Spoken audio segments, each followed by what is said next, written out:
Welcome to the Sunday History Rewind. I'm your host, Jim Lumley. This Tuesday, August 18th, marks the 100th anniversary of the ratification of the 19th Amendment to the United States Constitution, which secured women the right to vote in all 50 states in America. And today on the Sunday History Rewind, we're going to talk about the struggle for women's suffrage. This is Susan B. Anthony, who is head of the Women's Suffrage Association. But first, let me read you the exact text from the 19th Amendment to the Constitution.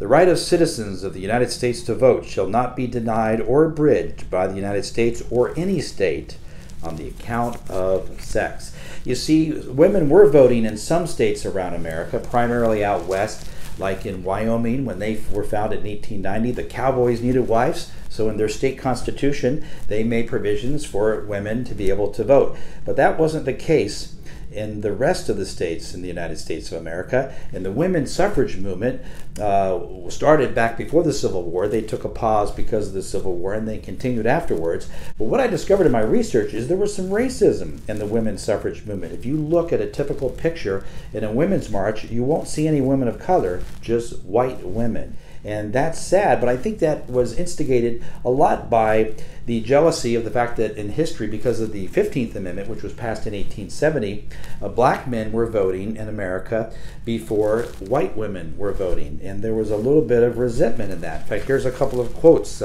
Susan B. Anthony said this, that she would rather cut off her right arm before I will ever work or demand the ballot for the Negro and not the woman. Elizabeth Cady Stanton, who was sort of the philosopher of the women's suffrage movement, says, quotes, "It's better to be the slave of an educated white man than of a degraded black one." In 1901, at the Women's Suffrage Convention in Atlanta, Georgia, black women were barred from attending the convention. This is a photograph of Ida B. Wells, one of my favorite civil rights heroes. She was an abolitionist, a journalist, and a feminist. Around 1908, when black women were finally allowed to participate in the women's suffrage movement, they were to do so, but in the back of the line. So in one of the women's marches that took place in Indiana, Ida B. Wells would not be told she had to go to the back of the line. She got right up in the front of that march in the women's suffrage movement. For most of his political career, Woodrow Wilson, our 28th president, Democrat from New Jersey, was against the women's suffrage movement. But in 1918, he had a change of heart. He had 3 daughters, and his daughters convinced Daddy to change his position on the 19th Amendment. In fact, I love this picture here because Susan B. Anthony is staring right at Woodrow Wilson. So let's enjoy some of the history of the 19th Amendment, women's suffrage, on today's Sunday History Rewind. Prior to August 18, 1920, it was a very different America for women. Without the right to vote, they virtually had no rights to their name. All rights were held by men in their lives. The legal theory is known as coverture. The woman's covered by her father until she marries, by her husband after that. What that meant was that a woman could not own any property that she inherited, any money that she might earn belonged to her husband. It was in this climate that the push for women's suffrage, or women's right to vote, began. July 1848 was a moment most point to as a launch of the suffrage movement, when Elizabeth Cady Stanton and Lucretia Mott organized the Seneca Falls Women's Convention in New York. Many people think that's the beginning point. I don't. I go back to 1776. In the spring of that year, Abigail Adams wrote a remarkable letter to her husband, John, who was in Philadelphia debating the Declaration of Independence. And in that letter, she asked him to remember the ladies in your new form of government. And he responds, "You're just a saucy little thing. We're not even going to think about this," and makes a very patronizing joke out of it. I think that Abigail was just articulating what was already in the air. At least one woman was calling for a voice in government, and that's what a vote is. 72 years after Adams' letter to her husband, America was ripe for change. But just as the suffrage movement was gaining momentum, it suffered a setback with the outbreak of the Civil War in 1861. The suffragists endured, and by 1917, two main factions within the movement had emerged. The mainstream wing, headed by Carrie Chapman Catt, and then the radicals, who were very much to the left of the mainstream, headed by Alice Paul. Eventually, this becomes the National Women's Party. And these are the women who, by 1917, are picketing the White House. And they were relentless about it. Now, by today's standards, it was a very genteel, a very decorous, a very polite picketing. They stood silently with banners. But some of those banners had slogans referring to Kaiser Wilson, because he was not going to deal with Alice Paul and the National Women's Party. Eventually, he had to deal with Carrie Catt and the mainstream. Eventually, President Wilson came out in support of suffrage in 1918. In June 1919, the Senate passed a bill that would become the 19th Amendment. It then went to the states for ratification, where it continued to be an uphill battle in the South. And it came down to a long, hot summer in Nashville. In August 1920, pro- and anti-suffragist groups descended on Tennessee for a special session of the state legislature. After much debating, the vote was 48 to 48. The tiebreaker would be a 23-year-old representative from Tennessee who strongly opposed suffrage. Harry Byrne was the youngest member of the Tennessee legislature. On the day of the vote, he votes to ratify.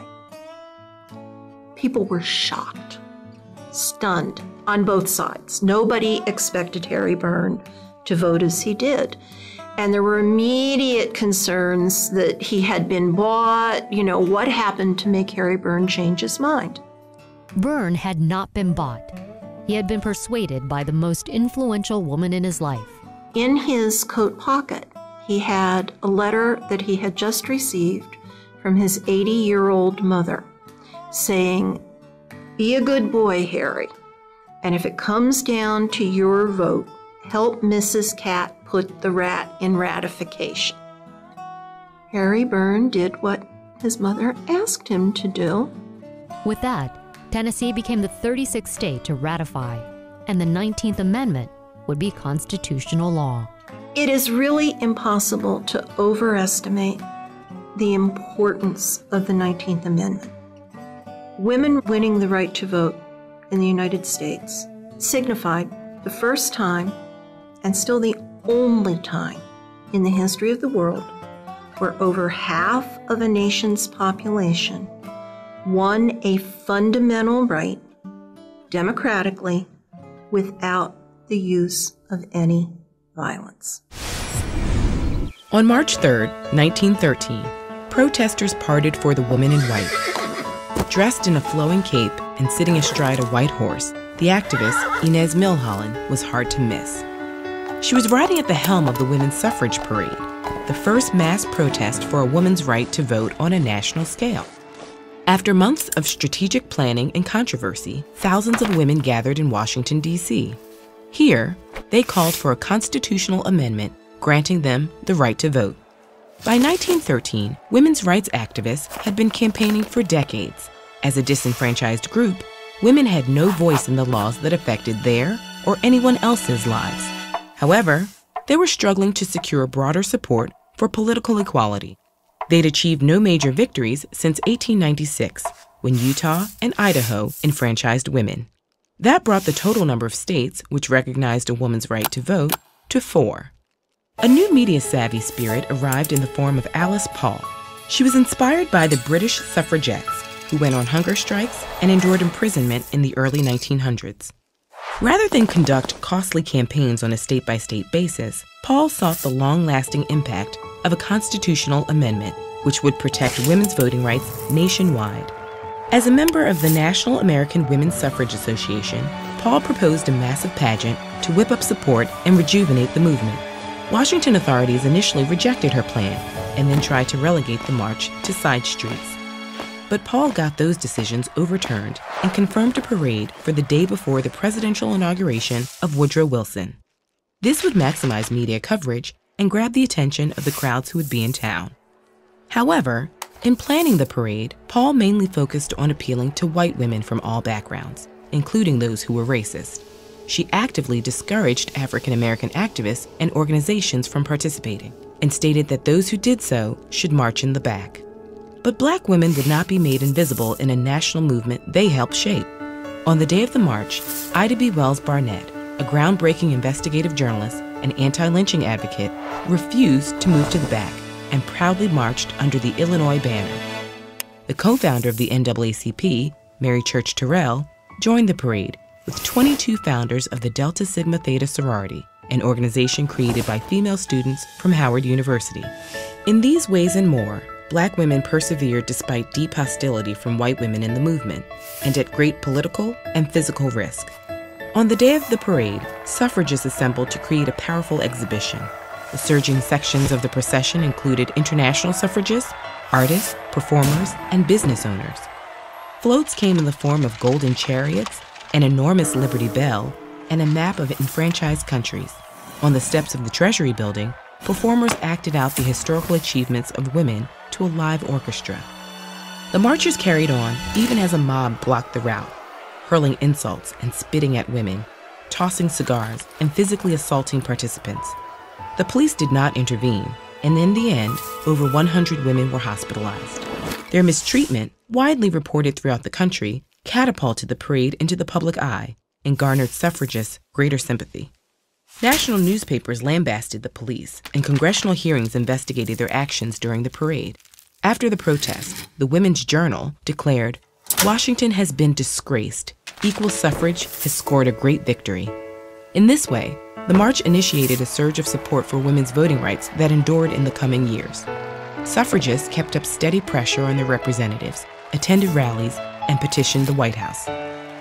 Inez Milholland, the woman on the white horse, campaigned constantly throughout the United States, despite suffering from chronic health problems. She did not live to see her efforts come to fruition. In 1916, she collapsed while giving a suffrage speech and died soon after.